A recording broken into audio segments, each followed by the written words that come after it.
یہ سورہ بقرہ ہے، آیت نمبر 31 ہے۔ میرا کریم رب فرماتا ہے زمین و آسمانوں میں کوئی ایسی شے نہیں جس کی ہم نے نام اور معرفت آدم علیہ السلام کو عطا نہ کی ہو۔ آدم علیہ السلام ہر شے کے اسماء بھی نام بھی جانتے ہیں، سب اشیاء کے اسماء بھی جانتے ہیں، اور جنابی والا معرفت بھی رکھتے ہیں۔ اللہ تعالیٰ نے سب کی پہچان بھی عطا فرما رکھی ہے۔ اتنا علم رکھنے والے مصلی امامت پہ کھڑے نہیں ہوئے، نوح علیہ السلام بھی کھڑے ہیں۔ علم کتنا ہے؟ سورہ نوح ہے، آیت نمبر 27 ہے۔ تھوڑا اس کی دھمک کم کر دیں۔ سورہ نوح ہے، آیت نمبر 27 ہے۔ نوح علیہ السلام اللہ کی بارگاہ میں دعا کر رہے ہیں، اِنَّكَ إِن تَذَرْهُمْ يُضِلُّوا عِبَادَكَ وَلَا يَلِدُوا إِلَّا فَاجِرًا كَفَّارًا۔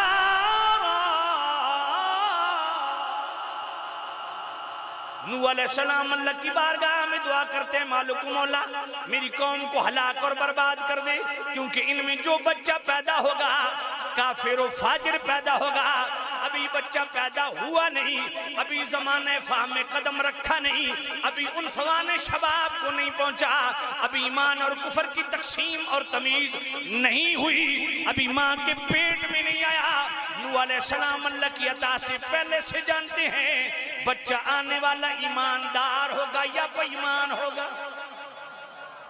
اتنا علم رکھنے والے نوح علیہ السلام مصلی امامت پہ کھڑے نہیں ہوئے، موسیٰ علیہ السلام بھی کھڑے ہیں۔ علم کتنا ہے؟ سورۃ القصص پڑھنے لگا ہوں اور سورۃ القصص کی آیت نمبر 12 پڑھنے لگا ہوں، وَحَرَّمْنَا عَلَيْهِ الْمَرَاضِعَ مِن قَبْلُ۔ اللہ فرماتا ہے ہم نے موسیٰ علیہ السلام پہ تمام دائیوں کو حرام کر دیا۔ جب فرعون جناب والا بچوں کو قتل کر رہا تھا، موسیٰ علیہ السلام کی والدہ نے موسیٰ علیہ السلام کی پیدائش کے بعد انہیں صندوق میں بند کر کے دریا کے حوالے کر دیا۔ صندوق تیرتا فرعون کے دربار کے قریب گزر گیا۔ حضرت موسیٰ علیہ السلام کو نکالا گیا، دائیوں کو بلایا گیا۔ آپ کسی دائی کو منہ نہیں لگاتے جب تک اپنی ماں نہیں آئی، کسی دائی کا دودھ نہیں پیا۔ اب ذرا توجہ کرنا، بچہ پیدا ہوتا ہے، بڑا ہوتا ہے، حرام حلال کی تمیز پیدا ہوتی ہے، حرام حلال کے مسائل علماء سے سیکھتا ہے۔ ابھی موسیٰ علیہ السلام نے دودھ پینا شروع نہیں کیا، حرام بھی جانتے ہیں، حلال بھی جانتے ہیں۔ ہمارے ہاں اصل مسئلہ یہ کہ فضیلت و افضلیت میں فرق ہی نہیں کیا جاتا، یہ بات یاد رکھو۔ ویسے بڑا کلام اچھا کیا، اس پہ بہت سارا کلام ہے۔ سید اعلیٰ حضرت نے بڑے سادے لفظوں میں فتح رضویہ شریف کی جو 5ویں جلد ہے اس کا منیر العین فی حکم تکبیر الابہامین صفحہ 680 کھولیے، فرماتے ہیں فضیلت و افضلیت میں زمین آسمان کا فرق ہے، اور وہ فرق کیا ہے؟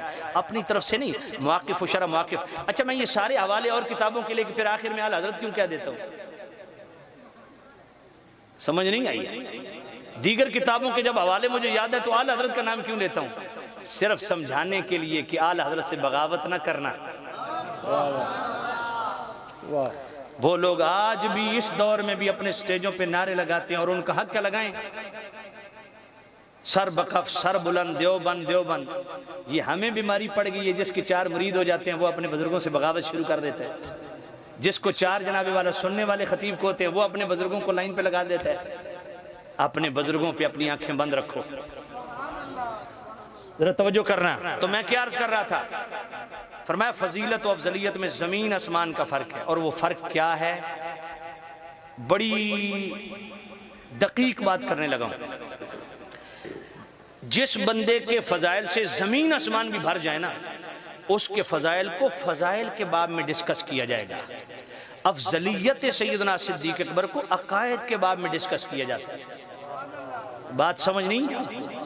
ہاں بھائی، جس کی جتنی فضیلتیں ہوں، خصوصیات ہوں، زمین آسمان بھر جائیں سر پہ، ہمارے سر کا تاج، مگر وہ فضائل کے باب میں ہے۔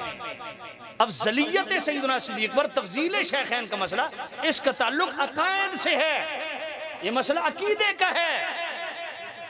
پھر یاد رکھیں فضائل ضعیف حدیث سے بھی ثابت ہو جاتے ہیں، جبکہ تفضیل شیخین افضلیت سیدنا صدیق پر اس پہ دلیل قطعی چاہیے، بلکہ تفضیل شیخین کے مقابل صحیح حدیث بھی آ جائے تو قطعاً واجب التاویل ہے، بفرض باطل صالح تعویل نہ نکل سکے تو صحیح حدیث بھی واجب الرد ہے۔ کیوں؟ اس لیے کہ تفضیل شیخین کا مسئلہ تواتر و اجماع سے ثابت ہے، اور تواتر و اجماع کے مقابل احاد کو نہیں سنا جائے گا۔ یہ ان تو ایک لفظ دی سمجھ نہیں میں آکھے کہ اب کئی لوگ لفظوں کو زیادہ فوکس کرتے ہیں، اور پھر خاص طور پہ آج ایک بیماری ایسی پھوٹی ہے کہ جناب یہ بات بخاری میں ہے، یہ مسلم میں ہے، یہ قرآن میں ہے، کیا پورا اسلامی لٹریچر صرف بخاری اور مسلم ہی ہے؟ لیکن پھر بھی کوئی دھندلا پن اگر ہے تو وہ انشاءاللہ جھٹ جائے گا۔ میں اس کی تائید میں چند آیات پڑھ دیتا ہوں تاکہ یہ عقیدہ مضبوط ہو جائے کہ اللہ بھی کریم، نبی بھی کریم، اللہ بھی رحیم، نبی بھی رحیم، اللہ بھی غفور، نبی بھی غفور۔ پڑھ دوں قرآن مجید؟ آئیے سورہ بقرہ کی آیت نمبر 143 پڑھی۔ اللہ کا قرآن میرا کریم رب کیا فرماتا ہے؟ ان اللہ بالناس لرؤوف رحیم،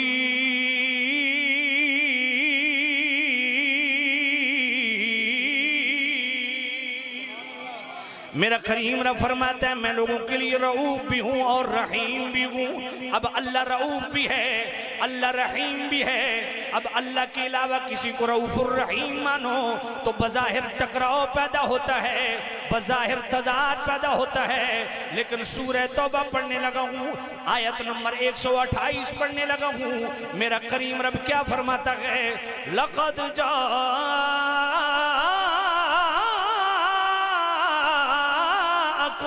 رسول من انفسکم عزیز علیہ ما عنتم حریص علیکم بالمؤمنین رؤوف الرحیم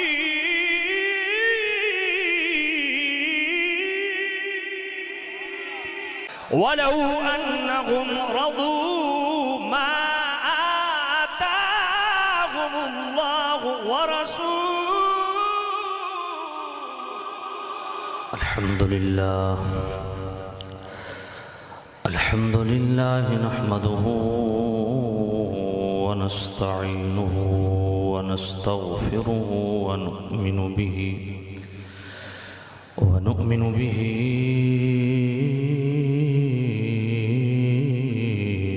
ونتوكل عليه ونعوذ بالله من شرور أنفسنا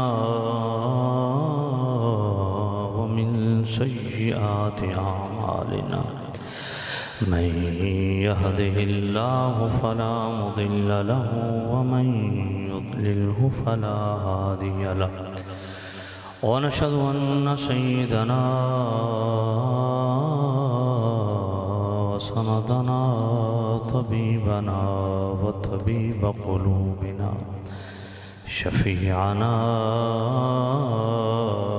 وشفاء صدورنا مطلوبنا مصحوبنا وموجودنا وأعلانا وأولانا ومولانا محمدا صلى الله عليه وسلم عبده ورسوله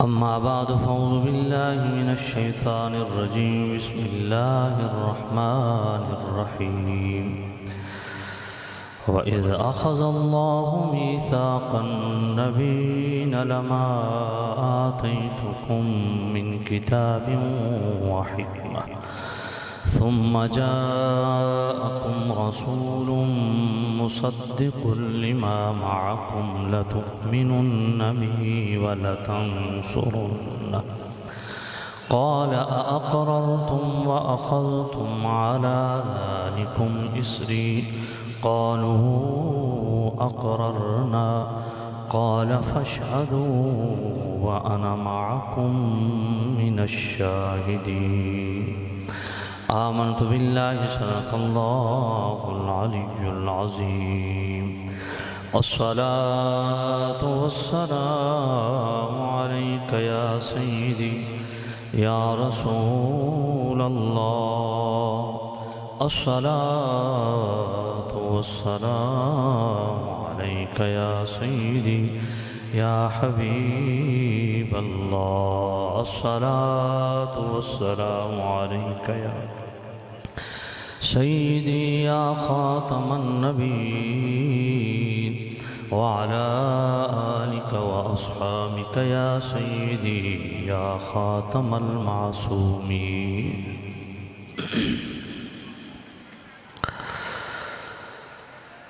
وہ سرور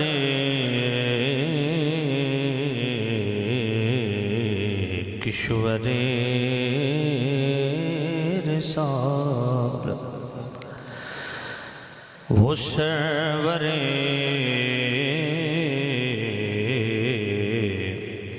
کشور رسالت، جو عرش پر جلوہ گر ہوئے تھے، نئے نرالے طرب کے سامان، عرب کے مہمان کے لیے تھے. وہاں فلک پر یہاں زمین میں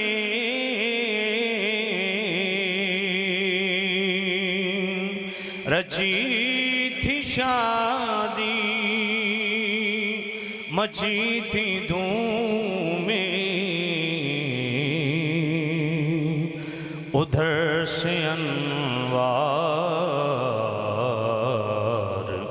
ہنستے آتے، ادھر سے نفخات اٹھ رہے تھے. خدا ہی دے صبر جانے پرغم،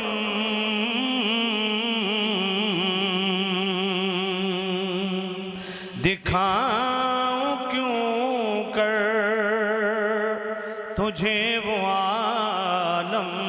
خدا ہی دے صبر جانے پرغم، دکھاؤں کیوں کر تجھے وہ عالم. جب ان کو جھرمٹے ملے کہ قدسی، جب ان کو جھرمٹے ملے کہ قدسی، جنا کا دولہ بنا رہے تھے،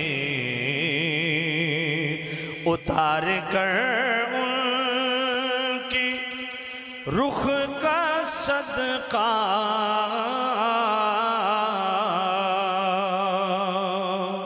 یہ نور کا بٹ رہا تھا باڑا، کہ چاند سورج مچل مچل کر جبیں کی خیرات مانگتے تھے. وہی تو اب تک چھلک رہا ہے، وہی تو اب تک چھلک رہا ہے، وہی تو جو بن ٹپک رہا ہے.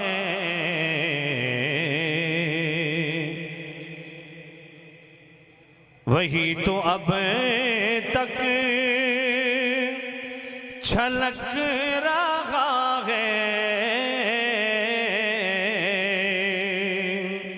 وہی تو اب تک، وہی تو اب تک چھلک رہا ہے، نہانے میں جو گرا تھا پانی، کٹورے تاروں نے بھر لیے تھے، وہ سرورے کشورے رسالت۔ نماز اقصیٰ میں تھا یہی سر، آیا غمانی اول آخر، نماز اقصیٰ میں تھا یہی سر،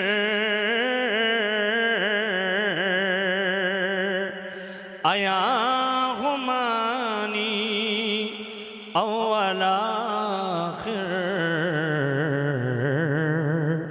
کہ دست بستہ ہیں پیچھے حاضر، جو سلطنت آگے کر گئے تھے،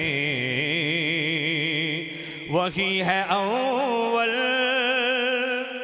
وہی ہے آخر، وہی ہے ظاہر وہی ہے باطن، اسی کے جلوے اسی سے ملنے، اسی سے اسی کی طرف گئے تھے، حجاب اٹھنے میں لاکھوں پردے، ہر ایک پردے میں لاکھوں جلوے، حجاب اٹھنے میں لاکھوں پردے، ہر ایک پردے میں لاکھوں جلوے، عجب گھڑی تھی کہ وصل و فرقت، جنم کے بچھڑے گلے ملے تھے، عجب گھڑی تھی کہ وصل و فرقت، جنم کے بچھڑے گلے ملے تھے، خرد سے کہہ دو کہ سر جھکا لے، گماں سے گزرے گزرنے والے، خرد سے کہہ دو کہ سر جھکا لے، خرد سے کہہ دو، خرد سے کہہ دو کہ سر جھکا لے، خرد سے کہہ دو کہ سر جھکا لے، خرد سے کہہ دو کہ سر جھکا لے، خرد سے کہہ دو کہ سر جھکا لے، خرد سے کہہ دو کہ سر جھکا لے، خرد سے کہہ دو کہ سر جھکا لیں گمان سے گزرے گزرنے والے خرد سے کہہ دو کہ سر جھکا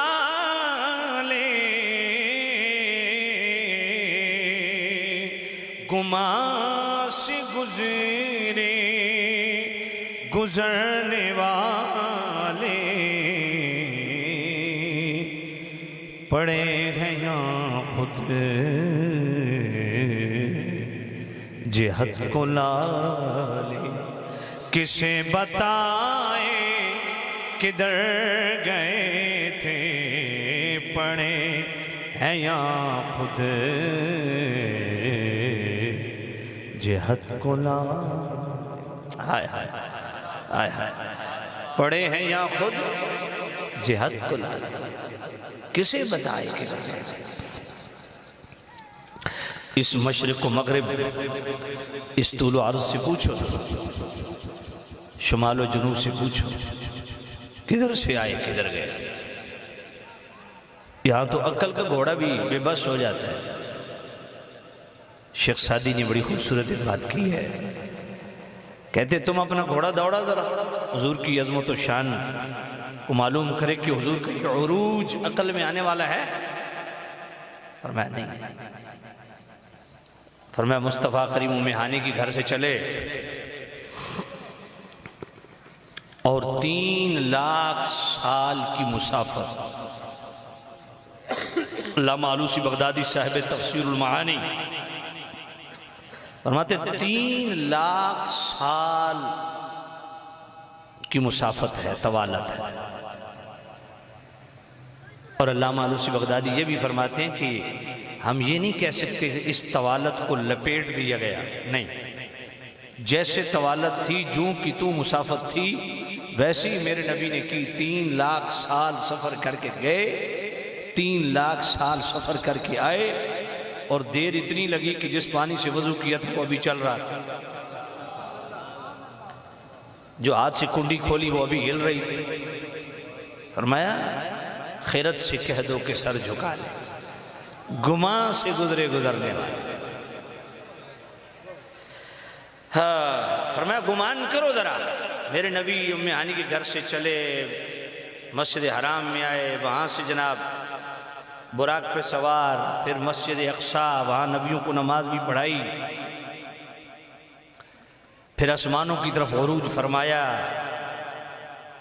نورانی سیڑھی لگائی گئی آسمان دنیا تک پھر آگے جبرائیل امین کا پر پھر آگے سدرۃ المنتہا جو سب بشریوں اور نوریوں کی ہے انتہا وہاں نوریوں کا امام جو بیت المعمور کے امام اور خطیب ہے 1,24,000 کم و بیش نبیوں کے صحابی ہونے کا شرف جسے حاصل ہے اور قطب سماویہ کا حافظ بھی ہے اور صرف فرشتہ نہیں فرشتوں کا رسول بھی ہے وہ سدرۃ المنتہا پہ کھڑا ہو گیا جبرائیل امین میرے نبی نے فرمایا آگے بڑھو شارح بخاری امام کسرانی مواہب اللدنیہ تو جبرائیل نے عرض کی ان تجاوزتہ اخترقت بالنور یا نبی اللہ اگر میں ایک بال بھی آگے بڑھوں میرے پر جلتے وہاں سے بھی میرے نبی آگے گزر گئے پھر آگے رف وہ مقام استوا تک گیا وہ بھی غائب ہو گیا اب شیخ سعدی فرماتے ہیں اب براق بھی گیا جبرائیل بھی وہاں ٹھہر گئے نورانی سیڑھی بھی وہیں تک موجود اور جناب والا پھر نورانی رف بھی غائب ہو گیا اب تو مصطفیٰ تنے تنہا جا رہے ہیں تو پھر کہنا پڑے گا بالغ العلا بکمالہ مصطفیٰ تو اپنے زور نبوت سے تنے تنہا اللہ کی طرف تشریف لے جا رہے ہیں اور پھر وہاں سے بھی گزرے پھر آتشی آبی زمردی یاقوتی کتنے پردے آئے ان سب پردوں سے مصطفیٰ تجاوز کرتے گئے پھر ادن و منی کے پردے آئے وہاں سے بھی میرے نبی گزرتے گئے پھر اللہ کے صفاتی ناموں کے پردے آئے امام عبدالوہاب شعرانی جو 10ویں صدی کے بعض کے ہاں مجدد گردانے جاتے ہیں ان کی کتاب الجواقیت والجواہر علماء جو تصوف سے ریلیٹڈ لوگ ہیں ان کو پتہ ہے الجواقیت والجواہر تصوف کے اندر کیا مقام رکھتی ہے۔ امام عبدالوہاب شعرانی نے الجواقیت والجواہر کے اندر اس مقام کو بطور خاص ڈسکس کیا، انہو اذا مر علی حضرات الاسماء الالہیت، فرمایا مصطفیٰ کریم اللہ کے صفاتی ناموں کے جب پردوں سے گزرے نا، صرف گزرے نہیں، سارا متحلقا بصفاتہا، میرے نبی ان صفات سے متصف ہوتے چلے۔ فَإِذَا مَرَّ عَلَى الرَّحِيمِ كَانَ رَحِيمًا، مصطفیٰ کریم رحیم کے پردے سے گزرے تو خود بھی رحیم ہو گئے۔ یہ آپ ساتھ لفظ بولیں گے نا تو انشاءاللہ دل میں مقام رسالت گھر کرے گا، حضور کی عظمت و شان مزید دل میں جگہ بنے گی اس کی، اور حضور کی عظمت دل میں بیٹھے گی۔ اس لیے سارے اپنی زبان سے بولو، حضور رحیم کے پردے سے گزرے تو خود بھی رحیم ہو گئے۔ او علی الکریم کان کریما، کریم کے پردے سے گزرے تو خود بھی کریم ہو گئے۔ او علی الغفور کان غفورا، غفور کے پردے سے گزرے تو خود بھی غفور ہو گئے۔ او علی الشکور کان شکورا، شکور کے پردے سے گزرے تو خود بھی شکور ہو گئے۔ او علی الجواد کان جوادا، جواد کے پردے سے گزرے تو خود بھی جواد ہو گئے۔ وَهَكَذَا فَمَا يَرْجِعُ مِنْ ذَلِكَ الْمِعْرَاجِ إِلَّا هُوَ فِي غَایَةِ الْکَمَال، فرمایا مصطفیٰ کریم ابھی معراج سے واپس نہیں پلٹے، سارے دنیاوی اخروی کمالات و عظمت میرے نبی کے قدموں کے نیچے رہ گئے، مصطفیٰ آگے بڑھے۔ اب کئی لوگ لفظوں کو زیادہ فوکس کرتے ہیں، اور پھر خاص طور پہ آج ایک بیماری ایسی پھوٹی ہے کہ جناب یہ بات بخاری میں ہے، یہ مسلم میں ہے، یہ قرآن میں ہے، کیا پورا اسلامی لٹریچر صرف بخاری اور مسلم ہی ہے؟ لیکن پھر بھی کوئی دھندلا پن اگر ہے تو وہ انشاءاللہ جھٹ جائے گا۔ میں اس کی تائید میں چند آیات پڑھ دیتا ہوں تاکہ یہ عقیدہ مضبوط ہو جائے کہ اللہ بھی کریم، نبی بھی کریم، اللہ بھی رحیم، نبی بھی رحیم، اللہ بھی غفور، نبی بھی غفور۔ پڑھ دوں قرآن مجید؟ آئیے سورہ بقرہ کی آیت نمبر 143 پڑھی، اللہ کا قرآن میرا کریم رب کیا فرماتا ہے؟ ان اللہ بالناس لرؤوف رحیم،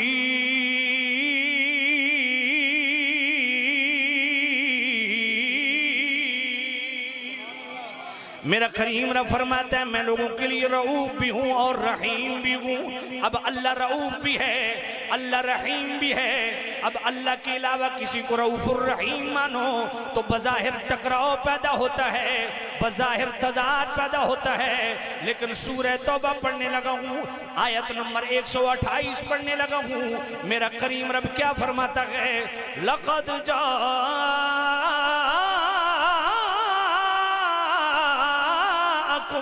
رسول من انفسکم عزیز علیہ ما عنتم حریص علیکم بالمؤمنین رؤوف الرحیم۔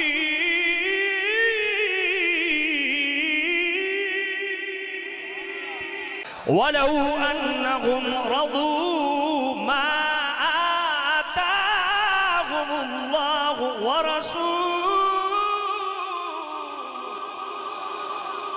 میرا کریم رب فرماتا ہے کتنی اچھی بات ہوتی کہ منافق اس بات پہ راضی ہو جاتا جو کچھ منافق کو اللہ نے عطا فرمایا اور جو کچھ میرے رسول نے عطا فرمایا۔ اب اللہ بھی عطا فرماتا ہے، اللہ کا رسول بھی عطا فرماتا ہے۔ یہی سورہ توبہ آیت نمبر 74 پڑھ لیجئے، میرا کریم رب خود ارشاد فرماتا ہے وَمَا نَقَمُوا إِلَّا أغناهم الله ورسوله من فضله۔ اے میرے نبی، کیا منافق کو یہی بات بری لگی ہے کہ منافق کو اللہ نے غنی کیا، اللہ کے رسول نے غنی فرمایا اپنے فضل سے؟ تو گویا اللہ بھی مغنی ہے، رسول اللہ بھی مغنی ہے، اللہ بھی غنی کرتا ہے، رسول اللہ بھی غنی کرتا ہے۔ مزید 22واں پارہ سورہ احزاب آیت نمبر 37 پڑھنے لگا ہوں، میرا کریم رب خود ارشاد فرماتا ہے اِذْ تَقُولُ لِلَّذِي أَنْعَمَ اللَّهُ عَلَيْهِ وَأَنْعَمْتَ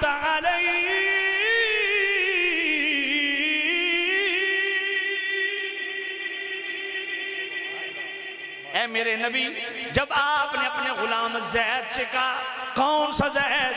انعم اللہ جس پہ اللہ میں نے انعام فرمایا، وَأَنْعَمْتَ عَلَيْهِ جس پہ آپ نے بھی نعمتوں کی بارش فرمائی۔ اب سوال یہ ہے، ہم ہر نماز میں پڑھتے ہیں اہدنا الصراط المستقیم صراط الذین انعمت علیہم، اے اللہ ان کا راستہ چلا جن پر تو نے انعام فرمایا۔ اب انعمت کے لفظ ہم اللہ کے لیے بولتے ہیں، جبکہ اللہ 22 پارہ سورہ احزاب آیت نمبر 37 میں انعمت کے لفظ خود رسول اللہ کے لیے بول رہا ہے۔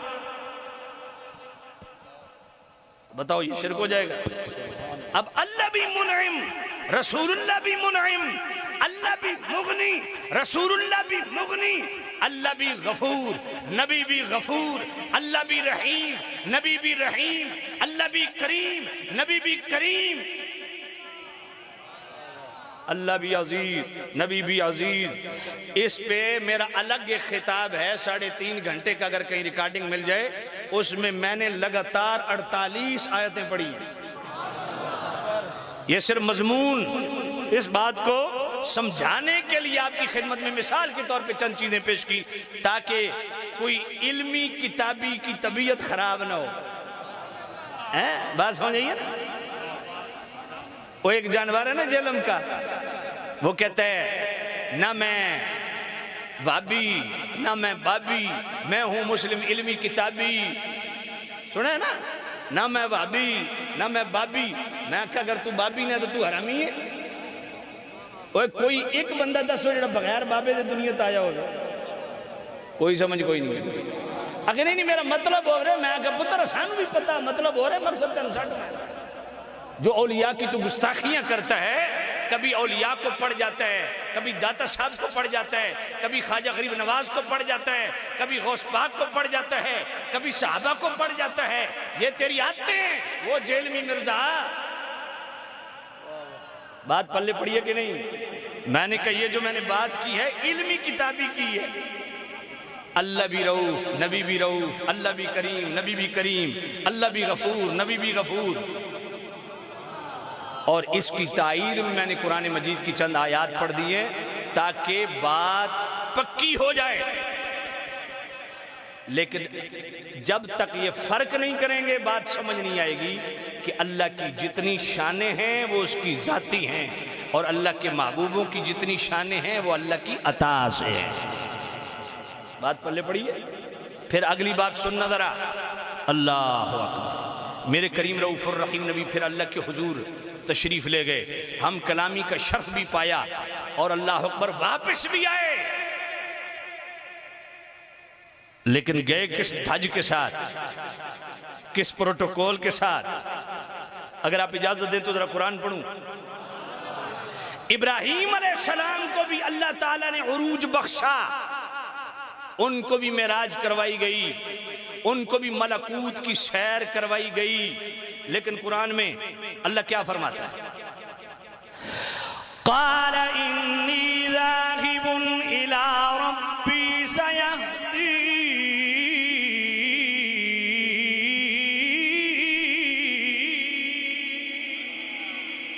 ابراہیم علیہ السلام کو بھی اللہ نے سیر کرائی، مگر ابراہیم از خود گئے، تنے تنہا گئے، کوئی ساتھ نہیں گیا۔ موسیٰ علیہ السلام کو بھی اللہ نے سیر کرائی اور کوئی طور پہ بلا کے ہم کلامی کا شرف نصیب فرمایا، اور موسیٰ علیہ السلام بھی از خود گئے۔ وَلَمَّا جَاءَ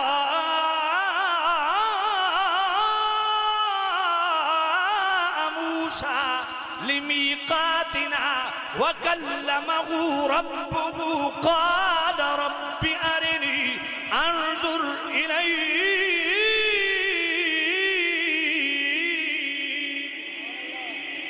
موسیٰ علیہ السلام بھی گئے، تنے تنہا گئے، ابراہیم علیہ السلام بھی گئے، تنے تنہا گئے، لیکن جب میرے نبی کی باری آئی، میرے کریم رب نے خود ارشاد فرمایا سبحان الذی اسری بعبدہ لیلا،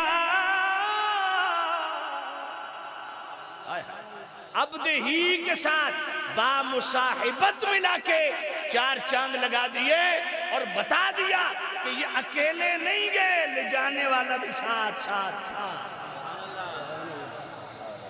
کیفیت کا ادراک محال ہے، کیونکہ ذات خداوندی کے لیے کوئی جہت طرق یا سمت اس کا تقرر یا تعین نہیں کیا جا سکتا۔ گئے اللہ اپنی شایان شان جس طرح اس کی شان کے لائق ہے وہ ساتھ ساتھ ہے۔ یہی وجہ ہے جب بھی میرے نبی کسی سفر پہ نکلتے ہیں تو اللہ کی بارگاہ میں دعا کرتے ہیں، اللہم انت الصاحب فی السفر، اے اللہ تو میرے ہر سفر کا ساتھی ہے۔ اور پھر دیکھیں پروٹوکول دیکھیں، اللہ اکبر۔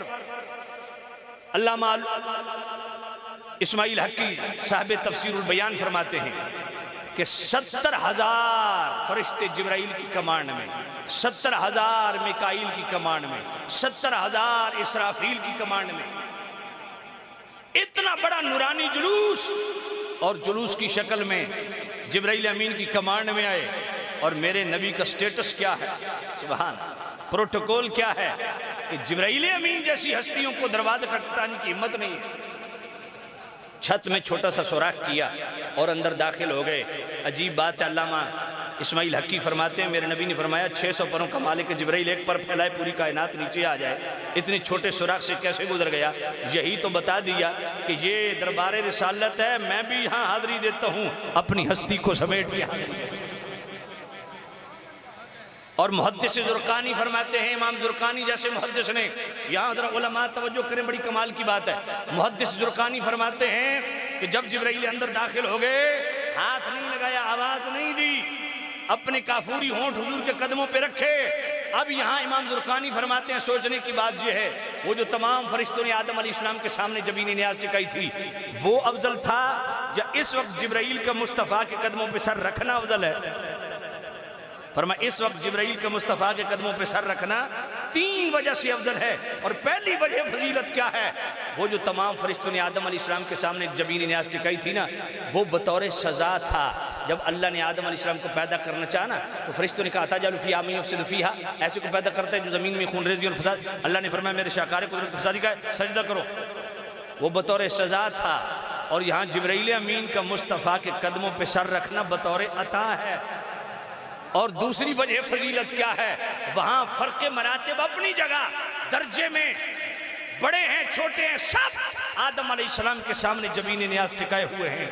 یہاں سارے نہیں، صرف نبی نہیں، نبیوں کا امام ہے، قدموں پہ سر صرف فرشتہ نہ رکھے، فرشتوں کا امام جبرائیل امین رکھے۔ اور تیسری وجہ فضیلت کیا ہے؟ فرمایا وہ جو تمام فرشتوں نے آدم علیہ السلام کے سامنے جبین نیاز دکھائی، وہ اللہ کی مرضی سے شروع، اللہ کی مرضی پہ ختم۔ یہاں جو جبرائیل امین نے مصطفیٰ کے قدموں پہ سر رکھا، یہ شروع اللہ کی مرضی سے، ختم مصطفیٰ کی مرضی پہ ہوگا جب وہ جاگ جائے گا۔ سبحان اللہ۔ میرے حضور پیر سیال لجپال حضور شیخ الاسلام والمسلمین علیہ رحمت الرحمن والرحیم خواجہ غریب نواز خواجہ قمر الدین سیالوی رحمت اللہ علیہ، آپ کے بھائی فخر الملت والدین خواجہ فخر الدین سیالوی اس منظر کو اپنے انداز میں بیان کرتے، اگر آپ اجازت دیں تو سنا دوں۔ باب جبریل کے پہلو میں ذرا دھیرے سے، باب جبریل کے پہلو میں ذرا دھیرے سے، فخر جبریل کو یوں کہتے ہوئے پایا گیا، پلکوں سے دریا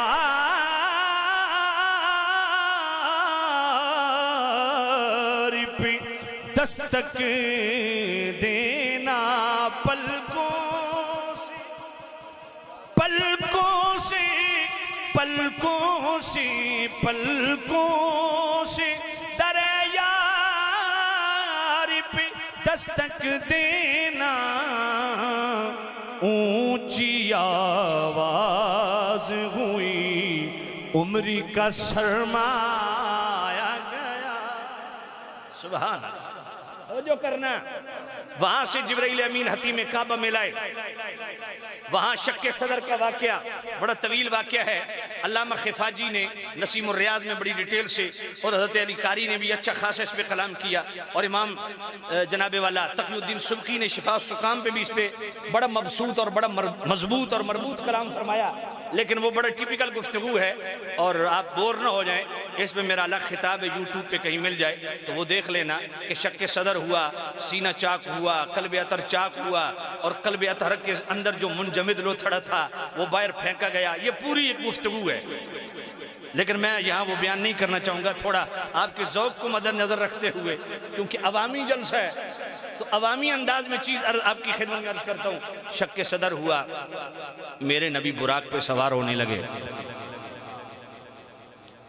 اللہ براق نے عرض کی یا نبی اللہ اگر آپ کرم نوازی فرمائیں تو قیامت کے دن بھی مجھے شرف بخشے۔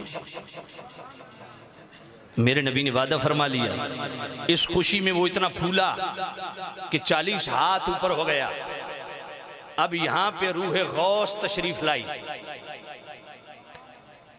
اس میں بھی الحمدللہ پر لطف بات یہ ہے، قدمی حاضی علی رقبت کل ولی اللہ، یہ جو غوث پاک نے فرمایا نا میرا قدم تمام ولیوں کر دوں، اس میں میرا 7.5 گھنٹے کا خطاب ہے پنڈی گیب میں، اور وہ اس کا ایک خاص پس منظر تھا 7.5 گھنٹے۔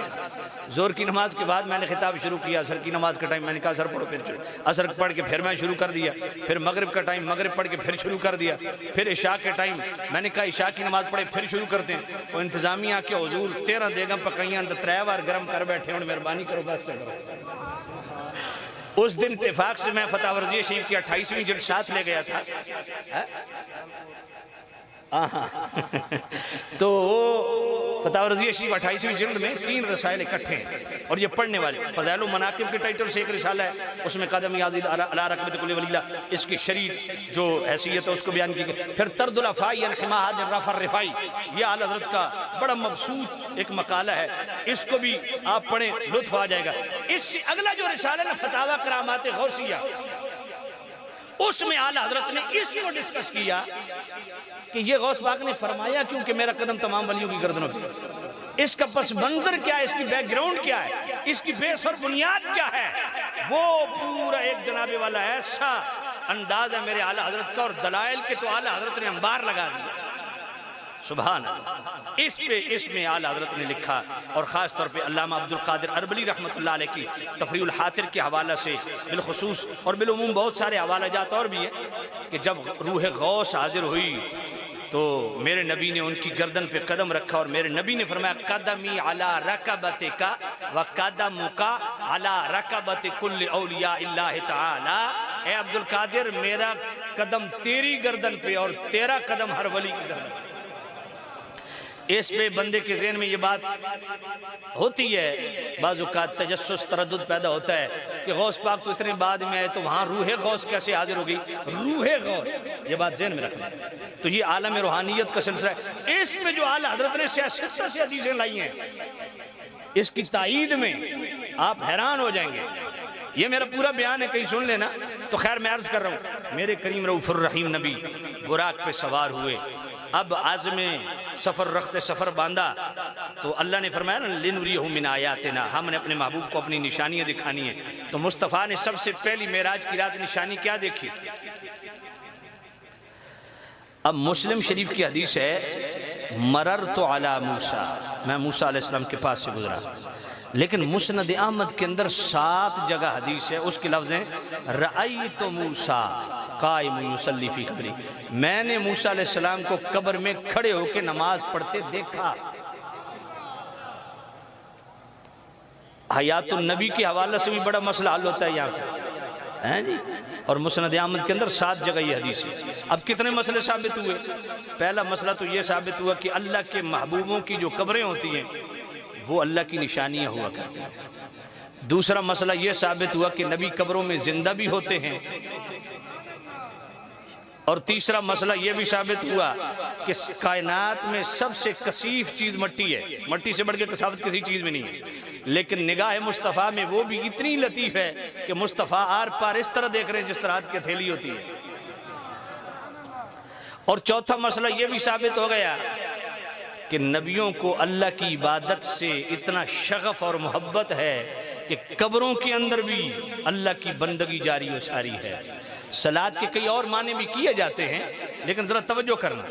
اور یہ بھی عقیدہ ثابت ہوا، اب یہ مسند احمد کے اندر نہیں ہے، بلکہ امام اسماعیل حقی نے تفسیر البیان کے اندر لکھا کہ میرے کریم رؤوف الرحیم نبی براق سے اترے اور موسیٰ علیہ السلام کی قبر کے ساتھ کھڑے ہو کے 2 رکعت نفل پڑھے، 2 رکعت نفل پڑھے۔ تو اس سے کیا عقیدہ ثابت ہوا کہ درباروں پہ بھنگڑے نہیں ہونے چاہیے، درباروں پہ موت کے کنویں نہیں ہونے چاہیے، درباروں پہ سرکس نہیں ہونی چاہیے، درباروں پہ دھمالیں نہیں ہونی چاہیے۔ دربار کو آباد کرو اللہ کی بندگی کے ساتھ، درباروں کے ساتھ مسجد بناؤ، مسجدوں کو آباد کرو۔ وَاتَّخِذُوا مِن مَقَامِ إِبْرَاهِيمَ مُصَلَّى، حج پہ جاتے ہو نا، وہ پتھر مقام ابراہیم جس سے ابراہیم علیہ السلام کے قدمین شریفین چھو جانے کا شرف نصیب ہوا، اللہ فرماتا ہے جہاں میرے ابراہیم کے قدم لگے ہیں یہاں سجدے کے لیے سر رکھو۔ تو پتہ چلا جہاں اللہ والوں کی یادگاریں ہوتی ہیں وہاں دھمالے مت ڈالو، وہاں موت کے کنویں نہ لگاؤ، وہاں پہ سرکس نہ لگاؤ، اللہ کی بندگی کو فروغ دو۔ یہ ولی کڑے پہننے سے ولی نہیں بنے، سنگل اوڑھنے سے ولی نہیں بنے، لمبے بال رکھنے سے ولی نہیں بنے، بلکہ یاد خدا بندی میں جناب والا مستغرق ہونے کی وجہ سے اور شریعت کی اتباع اور اطاعت کی وجہ سے متبع سنت متبع شریعت ہے۔ ساری زندگی شریعت کی چوکیداری کی، بعد مرنے کی اللہ نے ان کے درباروں کو، اللہ کے گھروں کو آباد کرو۔ اللہ کے ولی جہاں بھی جاؤ مزار کے ساتھ جو مسجد ہے، یہ کیا تصور مل رہا ہے؟ بات پلے پڑی ہے کہ نہیں پڑی؟ وَقَالَ الَّذِينَ غَلَبُوا عَلَىٰ أَمْرِهِمْ لَنَتَّخِذَنَّ عَلَيْهِمْ مَسْجِدًا، بھئی اصحاب کہف کے قریب مزار کے ساتھ مسجد بنانا، اس کا یہ قرآن ہے، قرآن ہے۔ اہل کتاب نے کہا یہاں مسجد بنائیں گے جہاں اصحاب کہف کا مزار ہے، تو وہاں مسجد بنانے کا مقصد کیا ہے؟ جو جملہ تفسیر مدارک کا، جو جملہ تفسیر مدری کا، وہی جملہ غلام اللہ خان جو دیوبندیوں کا بہت بڑا شیخ القرآن، اس نے جواہر القرآن کے اندر وہی جملہ لکھا، یصلی فیہ المسلمون ویتبرکون بمکانہم، کہ نماز تو مسجد میں پڑھیں گے، برکت مزار سے حاصل کریں گے۔ بات پلے پڑی ہے؟ تو برکت دھمالوں سے نہیں ملتی، برکت موت کے کنویں لگانے سے نہیں ملتی، برکت سرکس لگانے سے نہیں ملتی، برکت مردوں عورتوں کے خلاف اس مخلوط حرام نظام سے نہیں ملتی۔ برکت ملتی ہے کہ وہ کام کرو جو اللہ والوں نے کیے ہیں، اور اللہ والوں کی صبح بھی اور شامیں بھی ایسی گزری کہ شریعت کے اتباع میں گزری۔ اللہ اکبر، ذرا توجہ کرنا۔ تو موسیٰ علیہ السلام کی قبر کے ساتھ کھڑے ہو کے حضور نے نماز پڑھی، اور یہ نماز کا تصور بھی بڑا عجیب ہے۔ جب حضور معراج سے واپس آئے تو تحفہ امت کے لیے کیا لے کے آئے؟ اونچا بولیے، نماز۔ اچھا، بڑی ایک عجیب بات ہے، ایک پوائنٹ آپ کی خدمت میں عرض کرتا ہوں۔ کبھی آپ نے سوچا ہے کہ مصطفیٰ کریم کا معراج مسجد حرام سے تو نہیں شروع ہوا، اختتام مسجد اقصی پہ تو نہیں ہوا، شروع تو مہانی کے گھر سے ہوا، پہنچے اللہ کے حضور، لیکن اللہ نے مصطفیٰ کے عروج کو 2 مسجدوں کے بیچ میں کیوں رکھا؟ سمجھ نہیں آئی آپ؟ من المسجد الحرام الى المسجد الاقصی، یہ احساس دلانے کے لیے عرض کر رہا ہوں کہ آج پنڈال سج جاتے ہیں، بھر جاتے ہیں لوگوں سے، ہر طرف سری سر نظر آتے ہیں، لیکن مسجدیں ویران کیوں ہیں؟ یہ احساس دلانے کے لیے عرض کر رہا ہوں کہ مصطفیٰ کا عروج ہے، معراج ہے، نہ مسجد حرام سے شروع ہوئی، نہ مسجد اقصی پہ ختم ہوئی۔ اس کی اور بھی حکمتیں علماء نے لکھی ہیں۔ ایک حکمت یہ بھی ہے کہ مصطفیٰ کے عروج کو اللہ نے 2 مسجدوں کے درمیان بیان کر کے تعلیم امت کے لیے یہ سامان ہمیں فراہم کیا کہ لوگوں تمہیں بھی عروج چاہیے تو میرے گھروں کو آباد کرو۔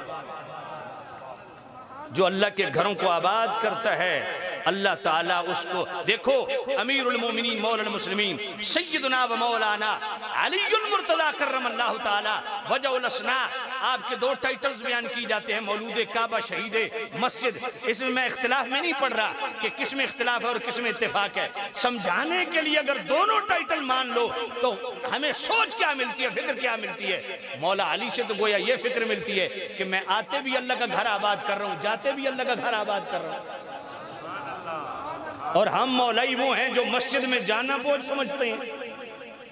بات پلے پڑ رہی ہے کہ نہیں پڑ رہی؟ اس لیے ایک بات پلے باندھ لو، کسی کو اچھی لگے بسم اللہ، نہ لگے میں نے بات کرنی اور حق کرنی ہے، بات توجہ کرنا۔ فرض کی اہمیت کو جانو، یہ جتنی بھی آپ کی محافل ہیں، محافل میں بڑی ذمہ داری سے بات کر رہا ہوں، محافل نعت، محافل میلاد، آپ کے تیجے، آپ کے کل، آپ کے 40ویں، آپ کی برسیاں، آپ کے آراس، یہ عرس کی محفلیں جتنی بھی ہیں، ان سب کا شمار استحباب میں ہوتا ہے، یہ مستحب اعمال ہیں۔ اور مستحب کی ڈیفینیشن کیا ہے؟ وہ عمل جس کے کرنے سے ثواب ہے، نہ کریں تو گناہ نہیں۔ یہ نفلی عبادات ہیں، اور نفلی عبادات اس وقت تک قبول نہیں ہوتی جب تک فرض ادا نہ ہو۔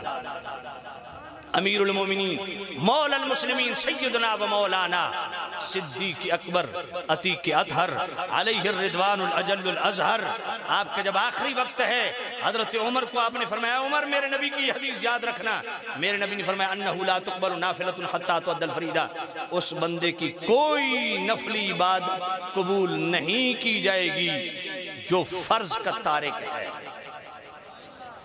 اعلی حضرت نے فتح رضوی شریف کی 10ویں جلد صفحہ 179 اور صفحہ 337 پوری ڈیٹیل سے ان مسائل کو بیان کیا ہے، اور دوسرا ریفرنس اسی مقام پہ اعلی حضرت امیر المومنین مولا المسلمین سیدنا و مولانا علی المرتضی کرم اللہ تعالیٰ وجہ الثناء کہلاتے ہیں۔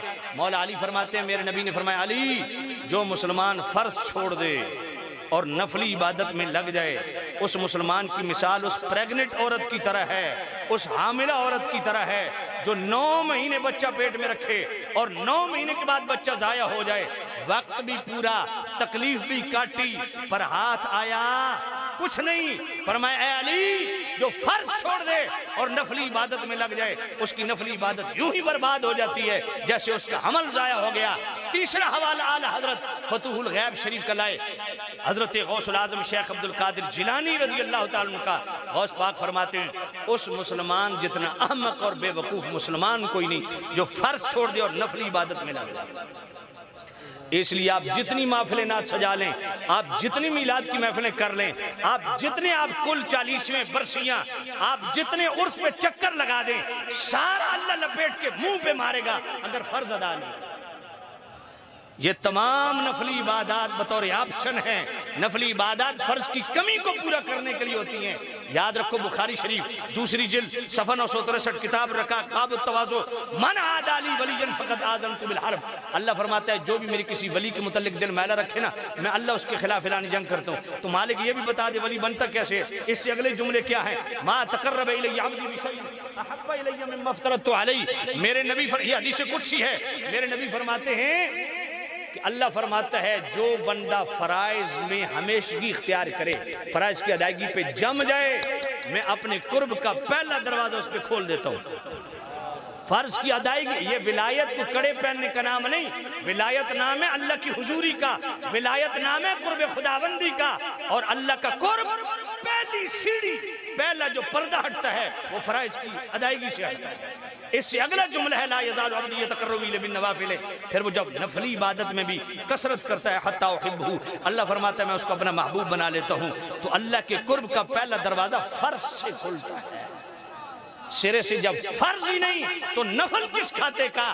نفلی عبادت تو فرض کی کمی کو پورا کرنے کے لیے ہوتی ہے۔ اس لیے میرے نبی کے غلاموں آپ خوش نصیب ہو، اس ذکر پاک کی محفل میں بیٹھے ہو۔ یہ جناب والا انجمن نے جو کیا نام ہے انجمن دودیاں، انہوں نے جو خرچ کیا ہے اللہ ان کو بے حساب برکتیں عطا فرمائے۔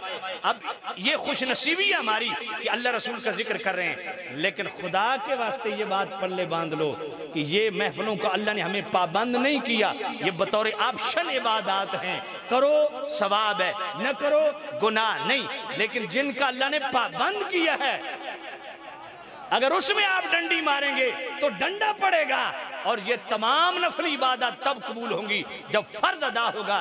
اس لیے دوستو فرض کو مضبوطی سے پکڑو، اس کے بعد نفلی عبادات کرو، سونے پہ سہاگا ہے۔ توجہ کرنا، تو میں پھر اور تھوڑا آگے چلتا ہوں، ٹائم ہے نا میرے پاس، توجہ کرنا۔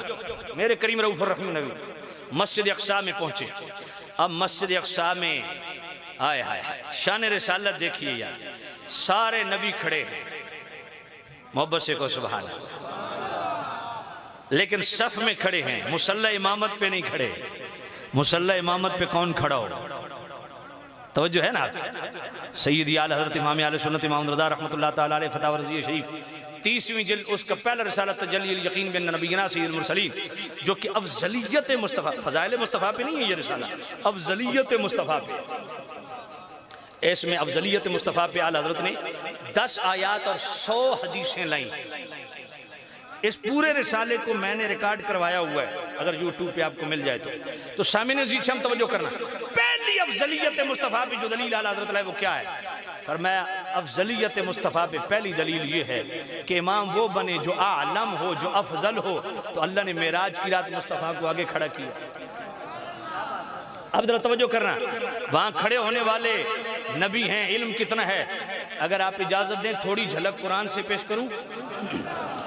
ہمارے نوجوان ذرا ان آیات کو نوٹ بھی کر لیں، اور علمی کتابی بات کرنے لگا ہوں، سمجھ نہیں آئی ہے؟ توجہ ہے نا، علمی کتابی بات، علمی کتابی بات، قرآن پڑھنے لگا ہوں، اور سورہ بقرہ آیت نمبر 31 اللہ کا قرآن۔ وَعَلَّمَ آدَمَ الْأَسْمَاءَ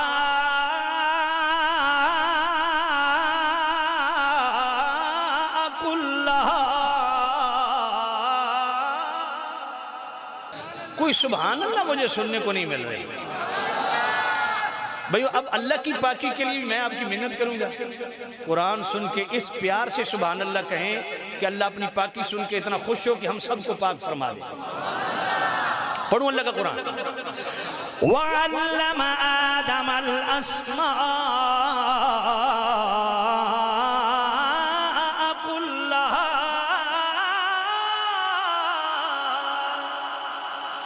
یہ سورہ بقرہ ہے، آیت نمبر 31 ہے۔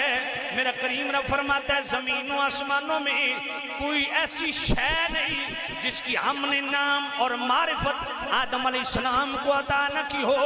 آدم علیہ السلام ہر شے کے اسماء بھی نام بھی جانتے ہیں، سب اشیاء کے اسماء بھی جانتے ہیں، اور جنابی والا معرفت بھی رکھتے ہیں۔ اللہ تعالیٰ نے سب کی پہچان بھی عطا فرما رکھی ہے۔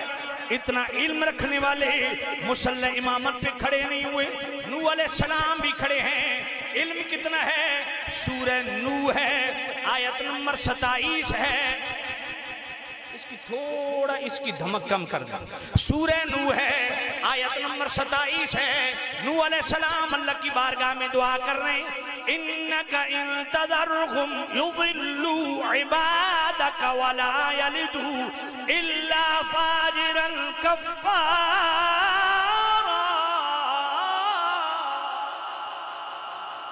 نوح علیہ السلام اللہ کی بارگاہ میں دعا کرتے ہیں، مالک مولا میری قوم کو ہلاک اور برباد کر دے، کیونکہ ان میں جو بچہ پیدا ہوگا کافر و فاجر پیدا ہوگا۔ ابھی بچہ پیدا ہوا نہیں، ابھی زمانہ فہم میں قدم رکھا نہیں، ابھی عنفوان شباب کو نہیں پہنچا، ابھی ایمان اور کفر کی تقسیم اور تمیز نہیں ہوئی، ابھی ماں کے پیٹ میں نہیں آیا۔ نوح علیہ السلام اللہ کی عطا سے پہلے سے جانتے ہیں بچہ آنے والا ایماندار ہوگا یا بے ایمان ہوگا۔ اتنا علم رکھنے والے نوح علیہ السلام مصلی امامت پہ کھڑے نہیں ہوئے، موسیٰ علیہ السلام بھی کھڑے ہیں۔ علم کتنا ہے؟ سورۃ القصص پڑھنے لگا ہوں، اور سورۃ القصص کی آیت نمبر 12 پڑھنے لگا ہوں۔ وَحَرَّمْنَا عَلَيْهِ الْمَرَاضِعَ مِن قَبْلُ۔ اللہ فرماتا ہے ہم نے موسیٰ علیہ السلام پہ تمام دائیوں کو حرام کر دیا۔ جب فرعون جناب والا بچوں کو قتل کر رہا تھا موسیٰ علیہ السلام کی والدہ نے موسیٰ علیہ السلام کی پیدائش کے بعد انہیں صندوق میں بند کر کے دریا کے حوالے کر دیا. صندوق تیرتا فرعون کے دربار کے قریب گزر گیا. حضرت موسیٰ علیہ السلام کو نکالا گیا, دائیوں کو بلایا گیا. آپ کسی دائی کو منہ نہیں لگاتے جب تک اپنی ماں نہیں آئی, کسی دائی کا دودھ نہیں پیا. اب ذرا توجہ کرنا, بچہ پیدا ہوتا ہے, بڑا ہوتا ہے, حرام حلال کی تمیز پیدا ہوتی ہے, حرام حلال کے مسائل علماء سے سیکھتا ہے. ابھی موسیٰ علیہ السلام نے دودھ پینا شروع نہیں کیا, حرام بھی جانتے ہیں حلال بھی جانتے ہیں.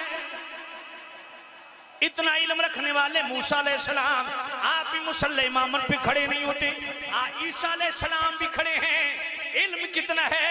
سورہ آل عمران پڑھنے لگا ہوں, آیت نمبر 49 پڑھنے لگا ہوں. وَأُنَبِّئُكُمْ بِمَا تَأْكُلُونَ وَمَا تَدَّخِرُونَ فِي بُيُوتِكُمْ. عیسیٰ علیہ السلام فرماتے ہیں لوگوں جو گھروں میں کھا کے آئے ہو تمہارے پیٹوں میں ہے, میں اس کی بھی خبر رکھتا ہوں, اور جو گھروں میں چھپا کے رکھ کے آئے ہو میں اس کی بھی خبر رکھتا ہوں. اتنا علم رکھنے والے عیسیٰ علیہ السلام مصلی امامت پہ کھڑے نہیں ہوئے, ابراہیم علیہ السلام کھڑے ہیں. علم کتنا ہے. آئیے جناب والا سورہ ابراہیم پڑھنے لگا ہوں, آیت نمبر 37 پڑھنے لگا ہوں. حضرت ابراہیم علیہ السلام اس وادی غیر ذی زر میں جہاں جناب والا نہ کھیت نہ کھلیان نہ پانی کا نام و نشان, تو پہاڑوں کی گھاٹی میں اپنی بیوی حضرت ہاجرہ کو اور دودھ پیتے حضرت اسماعیل کو چھوڑتے ہوئے دعا کیا کرتے ہیں. میرا نوجوان نوٹ کر لے, یہ سورہ ابراہیم ہے, آیت نمبر 37 ہے. ابراہیم علیہ السلام اللہ کی بارگاہ میں دعا کرتے ہیں, ربنا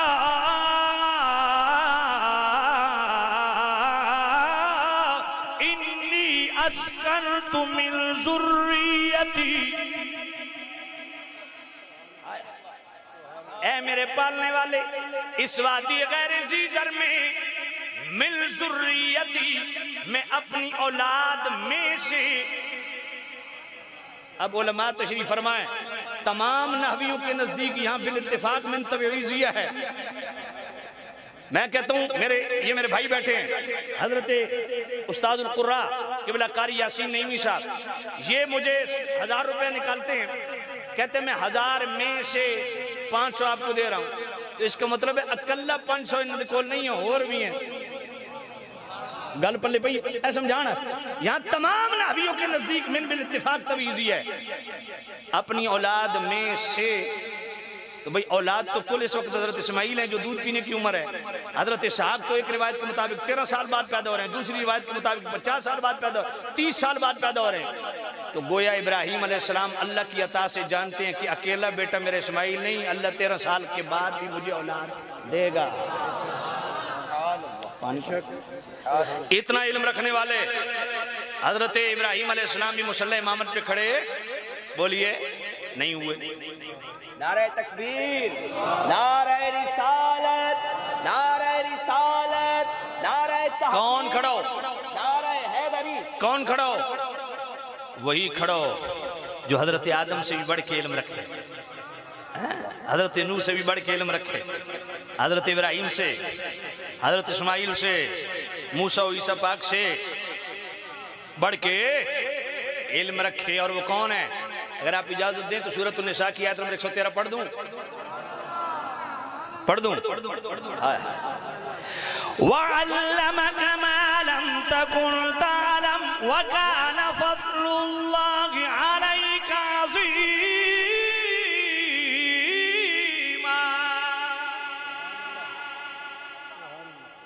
توجہ ہے آپ, توجہ ہے نا, آپ ادھر دیکھ رہے ہیں اس لیے مجھے دوبارہ آیت پڑھنی پڑ گئی. وَعَلَّمَكَ مَا لَمْ تَكُنْ تَعْلَمْ. پیار سے کہو سبحان اللہ. وَعَلَّمَكَ مَا لَمْ تَكُنْ تَعْلَمْ. وعلمك ما لم تكن تعلم. الله الله اللہ وعلمك ما لم تكن تعلم وكان فضل الله عليك عظيما. الله سبحان الله ما شاء الله. میں ویسے آیتیں اس انداز میں پڑھتا ہوں لیکن آج ٹائم بچانے کے لیے میں نے وہ سیدھے سیدھے انداز میں آیتیں پڑھ دی ہیں. سورۃ النساء آیت نمبر 113. اب بھی آپ سنیوں میں کوئی یہ تجسس کرے گا کہ ہمارا عقیدہ قرآن و سنت سے ثابت نہیں ہے. او میرے نوجوانوں خیال کرو، بڑا خونخوار دور گزر رہا ہے. میڈیا پہ بھانت بھانت کی بولیاں بولنے والے ریسرچر اور یہ فلاسفر اور جناب والا یہ پروفیسر اور پتہ نہیں کیا کیا بن کے بیٹھے ہیں. یقین رکھو کہ آپ کا عقیدہ الحمدللہ قرآن و سنت سے ثابت ہے. وعلمك ما لم تكن تعلم. محبوب جس شے کا آپ کو علم نہیں تھا ہر شے کا علم عطا فرما دیا. تو حضرت جبرائیل امین نے بھی عرض کیا یا نبی اللہ آ گیا. یہ سارے نبی ہیں عظمتوں والے ہیں، صاحب فضیلت ہیں، صاحبان علم ہیں، پر بات وہی ہے حسن یوسف دم عیسیٰ. اب یہ میرا بھائی سامنے بیٹھا ہے، اللہ اس کو برکت دے، اس نے بڑا موٹا کڑا پہنا ہوا ہے. اب ظاہر بات ہمارے سامنے ایسی چیز ہو تو شرعی طور پہ ہم پابند ہیں بتانے کے، تو میں اس بھائی کی خدمت میں عرض کروں گا کہ یہ شرن حرام ہے، اس کو اتار دیں. ہمارے نوجوانوں کو پتہ نہیں ہوتا، کوئی کہتے ہیں جی فلان دربار سے آیا ہے فلان. میں کہتا ہوں خدا کی قسم یہ کڑا گنبد خضرہ کے ساتھ بھی لگ گیا ہے تب بھی حرام ہے، کیونکہ مصطفیٰ نے حرام کر دیا. اس لیے یہ شریعت کی پابندی کرو، ایسا کوئی کام نہ کرو جس سے مصطفیٰ کریم کی طبیعت میں بو جائے. دیکھو ایک صحابی نے صرف انگوٹھی پہنی ہوئی تھی، جزاک اللہ برکت ہے، انگوٹھی پہنی ہوئی تھی. حضرت سالبہ فرماتے ہیں میرے نبی کو ماتھے سلام کیا، حضور نے جواب نہیں دیا. میرے نبی کے ماتھے پہ پسینہ، حضور نے فرمایا میں تیرے یہ جسم پہ لوہے کی انگوٹھی تھی، فرمایا میں جہنم کا لباس تم پر دیکھ رہا ہوں. دوسرے دن تانبے کی، فرمایا میں تم سے بتوں کی بو سونگ رہا ہوں.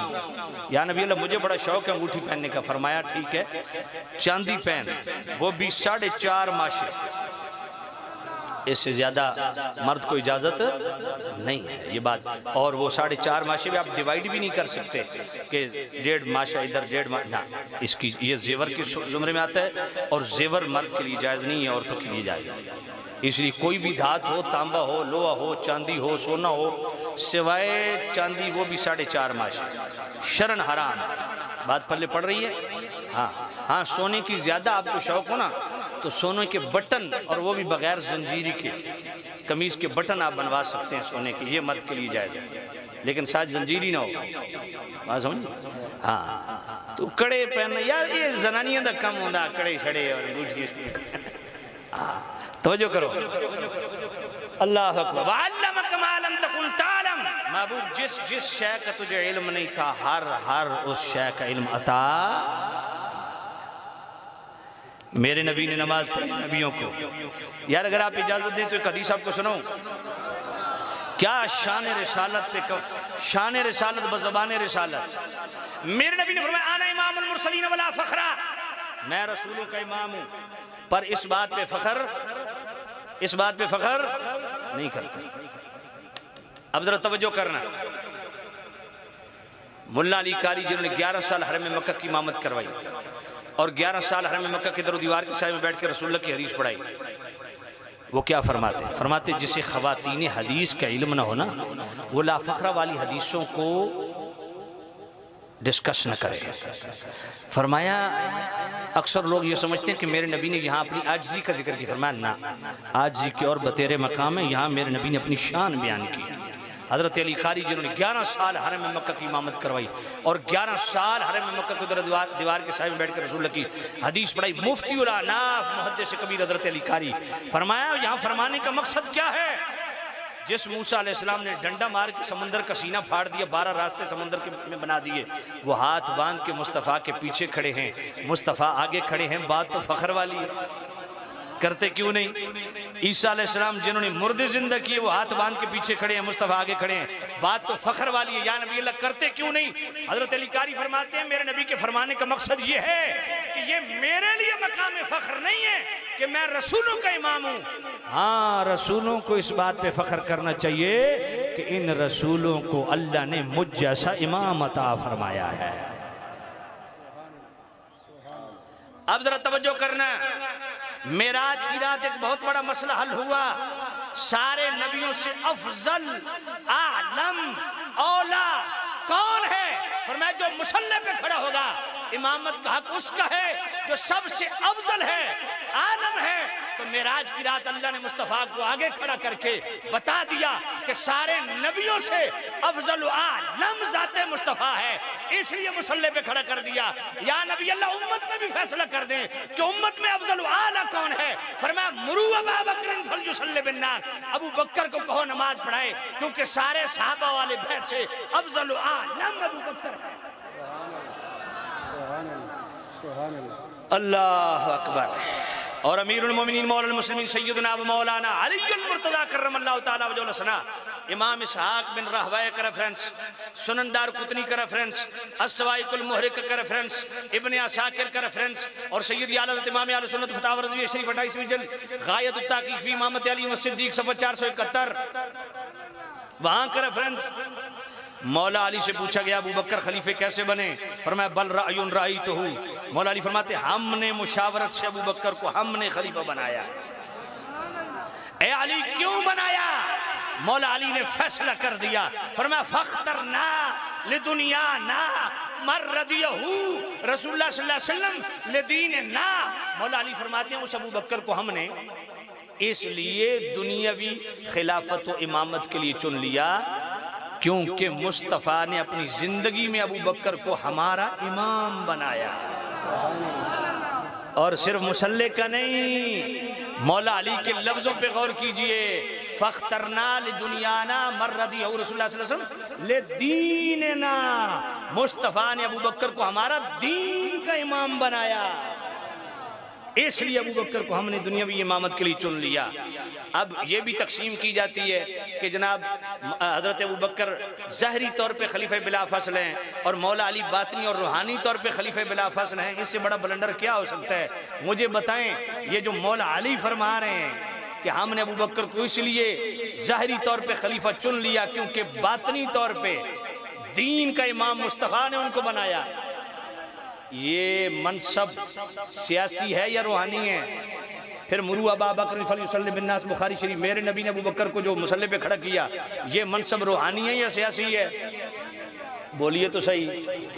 پھر اس پہ تو 1400 سال کا ورثہ ہمارے پاس موجود ہے، بطور چیلنج عرض کر رہے ہیں کہ تمام مفسرین کا اجماع ہے اس بات پہ کہ وَسَيُجَنَّبُهَا الْأَتْقَى سے مراد صدیق اکبر ہیں، سب سے بڑے متقی۔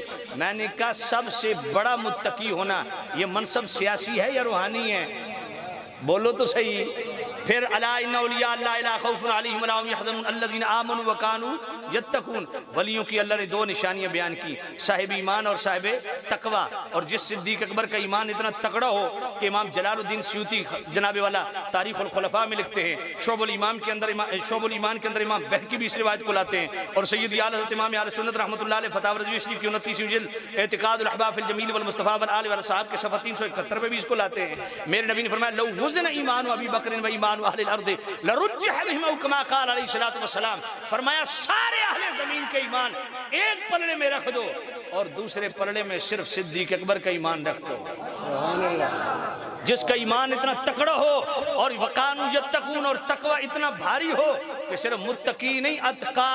خواجہ نصیر الدین نصیر گولڑوی اپنی کتاب راہ و رسم منزل ہا کے صفحہ 236 میں لکھتے ہیں کہ جو صدیق اکبر نے سب سے پہلے میرے نبی کی تصدیق کی، وہ جو دو لفظی تائید اور تصدیق بحثیت نبی کی نا، خواجہ نصیر الدین نصیر فرماتے ہیں وہ صدیق اکبر کی ابتداء اسلام میں دو لفظی میرے نبی کی تصدیق ایک پلڑے میں رکھو اور دوسرے پلڑے میں حضرت عمر، حضرت عثمان، مولا علی، سارے صحابہ اور آل بیت کی زندگی کی تمام نیکیاں رکھو، صدیق اکبر کی یہ نیکی باری ہے۔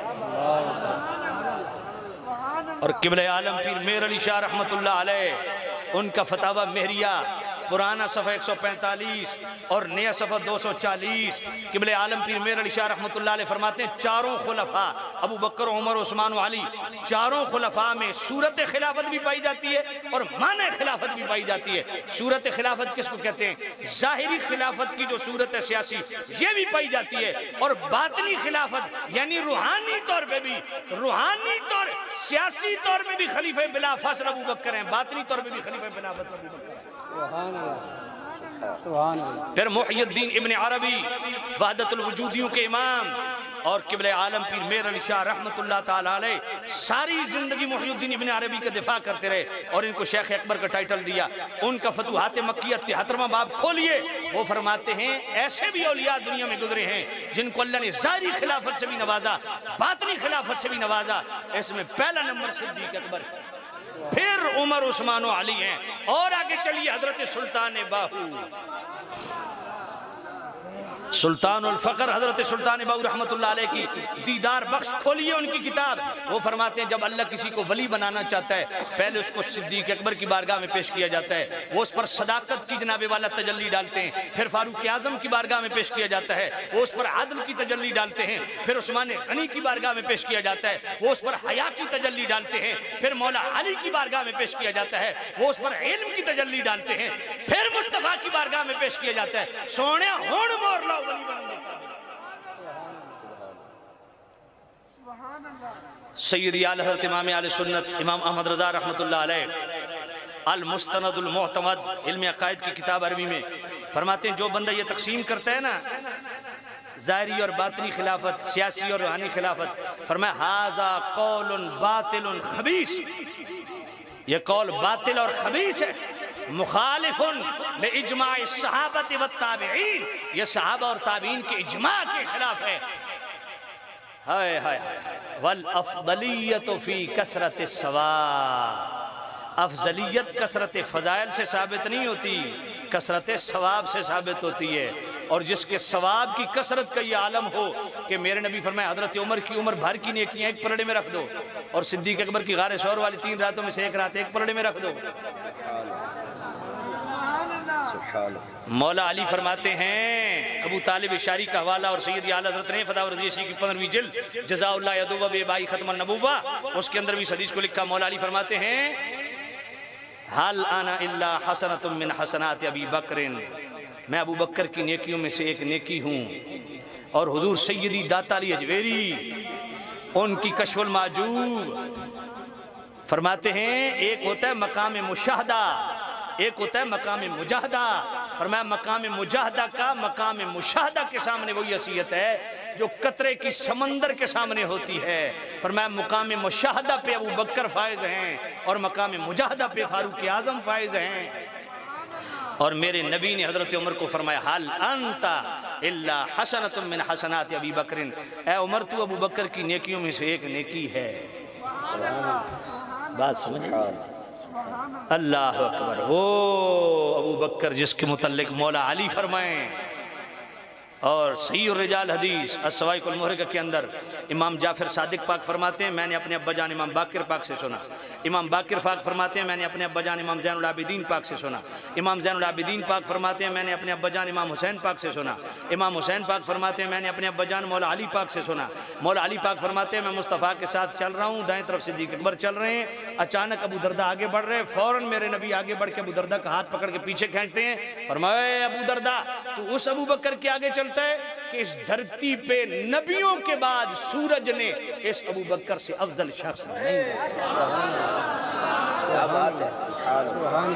اور المختلف المختلف امام دار قطنی کی اور کتاب السنہ امام ابن ابی عاصم کی اور السوائق المحرقہ کے اندر بھی یہ روایت موجود ہے، اور سیدی اعلی حضرت امام اہل سنت رحمۃ اللہ علیہ فتاوی رضویہ شریف کے 28ویں جلد الظلال القام من بار سبق الادکاس صفحہ 673 پہ بھی یہ روایت موجود ہے۔ مولا علی فرماتے ہیں لا اجد احدا فضلنی علی ابی بکر وعمر الا جلدت حد المفتری، مولا علی فرماتے ہیں جس کو میں نے دیکھا کہ مجھے ابو بکر عمر پر فضیلت دیتا ہے وہ مفتری ہے، جھوٹ ہے، میں اپنے ہاتھ سے اس کو 80 کوڑے لگاؤں گا۔ اس کا ایک ترک ضعیف ہے، جو جس ترک سے میں حدیث ڈسکس کر رہا ہوں امام ذہبی نے اس پر صحت کا حکم لگایا، یہ صحیح حدیث ہے۔ اور یہ سوال بھی اٹھایا جاتا ہے کہ کبھی مفتری کی حد لگی ہوئی ہے تو جناب آئیے امام احمد بن حنبل جن کو 8 لاکھ حدیث سندن متن حفظ ہیں، امام بخاری کے استاد ہیں، ان کی فضائل الصحابہ پڑھیے، پہلی جلد کھولیے اور صفحہ 300 کھولیے، اور جس کو انٹرنیشنل نمبر والا کیڑا ہو نا، ہاں یہ ایک نیا کیڑا پیدا ہو گیا نا انٹرنیشنل نمبرنگ کے مطابق، یہ جیلمی مرزا بڑا بیان کرتا ہے انٹرنیشنل نمبر، میں نے کہا یہ بھی تیڑا کیڑا مار دیتے ہیں صفحہ، یہ انٹرنیشنل نمبر اس حدیث کا 396 ہے۔ فضائل الصحابہ کی جناب والا یہ پہلی جلد صفحہ 300 پہ ہے۔ فاروق اعظم کو ایک شخص نے ابو بکر پہ فضیلت دی، فاروق اعظم نے اس کو گن کے 80 کوڑے لگائے، اور فاروق اعظم نے فرمایا جو ابو بکر سے کسی کو فضیلت دے گا اس کو ہم مفتری کی حد لگائیں گے۔ تو جناب اتنے کوڑے لگائے حضرت عمر نے کہ اس کا پیشاب بیچ میں نکل گیا۔ ہن حضرت عمر کو پوچھو بھی مسئلہ تفضیل سمجھانا ہے پیشاب بیچ کرنا ضروری ہے؟ گل سمجھ کوئی نہیں آئی تھی، توجہ ہے نا آپ جی؟ اب پڑھو حدیث علیکم بسنتی و سنت الخلفاء الراشدین۔ ہاں حضرت عمر نے مفتری کی حد کو قائم رکھا، میرے مولا علی مشکل خاص شیر خدا نے اس حد کو قائم رکھا۔ بات پڑھی، ہمارے ہاں اصل مسئلہ یہ کہ فضیلت و افضلیت میں فرق ہی نہیں کیا جاتا، یہ بات یاد رکھو۔ ویسے بڑا کلام اچھا کیا، اس پہ بہت سارا کلام ہے، سید اعلی حضرت نے بڑے سادے لفظوں میں فتاوی رضویہ شریف کی جو 5ویں جلد ہے اس کا منیر العین فی حکم تکبیر الابہامین صفحہ 680 کھولیے، فرماتے ہیں فضیلت و افضلیت میں زمین آسمان کا فرق ہے، اور وہ فرق کیا ہے؟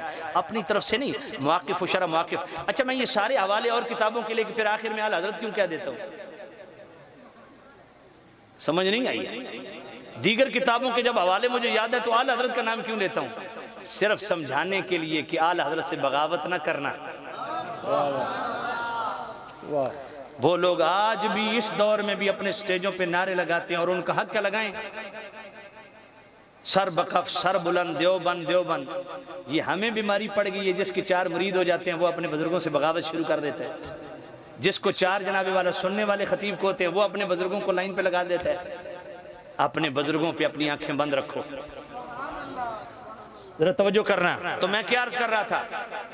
فرمایا فضیلت و افضلیت میں زمین آسمان کا فرق ہے، اور وہ فرق کیا ہے؟ بڑی دقیق بات کرنے لگا ہوں۔ جس بندے کے فضائل سے زمین آسمان بھی بھر جائے نا، اس کے فضائل کو فضائل کے باب میں ڈسکس کیا جائے گا۔ افضلیت سیدنا صدیق اکبر کو عقائد کے باب میں ڈسکس کیا جاتا ہے۔ بات سمجھ نہیں؟ ہاں بھائی، جس کی جتنی فضیلتیں ہوں، خصوصیات ہوں، زمین آسمان بھر جائیں سر پہ، ہمارے سر کا تاج، مگر وہ فضائل کے باب میں ہے۔ افضلیت سیدنا صدیق پر تفضیل شیخین کا مسئلہ، اس کا تعلق عقائد سے ہے، یہ مسئلہ عقیدے کا ہے۔ پھر یاد رکھیں فضائل ضعیف حدیث سے بھی ثابت ہو جاتے ہیں، جبکہ تفضیل شیخین افضلیت سیدنا صدیق پر اس پہ دلیل قطعی چاہیے، بلکہ تفضیل شیخین کے مقابل صحیح حدیث بھی آ جائے تو قطعاً واجب التاویل ہے، بفرض باطل صالح تاویل نہ نکل سکے تو صحیح حدیث بھی واجب الرد ہے۔ کیوں؟ اس لیے کہ تفضیل شیخین کا مسئلہ تواتر و اجماع سے ثابت ہے، اور تواتر و اجماع کے مقابل احاد کو نہیں سنا جائے گا۔ یہ ان تو ایک لفظ بھی سمجھ نہیں میں آکھا کہ سمجھ نہیں۔ ہاں تو یہ خیر، اس کا میں مطلب آئندہ جب بلائیں گے تو آسانی سمجھاؤں، کیونکہ میرا ٹائم ختم ہو گیا ہے، اس لیے میں اس کو کلوز کرنے لگا ہوں۔ تو سامعین عزیز شام، فضائل جتنے بھی جس کے ہیں ضرور بیان کرو، لیکن فضیلت و افضلیت میں فرق رکھو۔ فضیلت فضائل کے باب میں ڈسکس کرو، افضلیت عقائد کا مسئلہ ہے۔ بات سمجھ آ گئی؟ ہاں، اور پھر کثرت فضائل سے افضلیت ثابت نہیں ہوتی، کثرت ثواب سے افضلیت ثابت ہوتی ہے۔ اللہ تعالیٰ میری اور آپ کی، میں مزے کی بات ہے کہ شارجہ میں کمیونٹی سینٹر میں میں خطاب کر رہا تھا، وہاں 60 سال کا ایک انڈیا کا بابا کھڑا ہوگا، کہتا وہ بابا فرید والا واقعہ سنا، میں نے کہا آپ کو بھی یاد؟ کہا اسی لیے تو میں پھر سننے کے لیے آیا ہوں۔ تو خیر بڑا سادہ سا واقعہ ہے، لیکن میرے بابا فرید کا ایک اپنا فیض ہے، اپنا رنگ ہے، سبحان۔ لیکن حضرت بول دے شول یہ تو میں تو ساری تقریر بس اللہ دے فضل نالی کیتی ہے، تو بالکل چپ چاپ بول سکے مفتی صاحب بول سو سامنے زید شام طالب علم مٹکے چکے پانی بھرنا چلے بابا فرید رحمت اللہ علیہ ٹبے تے بیٹھے نے بابا فرید فرمایا پترو انہا دور کیوں جاندے ہو یہ مدرسے دا کھارا پانی میرے کو لے کرو میں مٹھا کر دیتا کرتا طالب علمہ کھارے پانی دے مٹکے بڑے بابا فرید دے سامنے رکھے بابا فرید نے ایک بار سورہ فاتحہ پڑھی پھونک ماری سارے مٹکے مٹھے طالب علمہ مٹکے چکے مدرسے محتمم پوچھا پترو جلدی کیوں آگئے ہو آکے استاد جی چشمے تے جان دی لوڑی نہیں پئی بابے اور ایک بار سورہ فاتحہ پڑھی پھونک ماری سارے مٹکے مٹھے آکے لے سورہ فاتحہ تا سانو بھی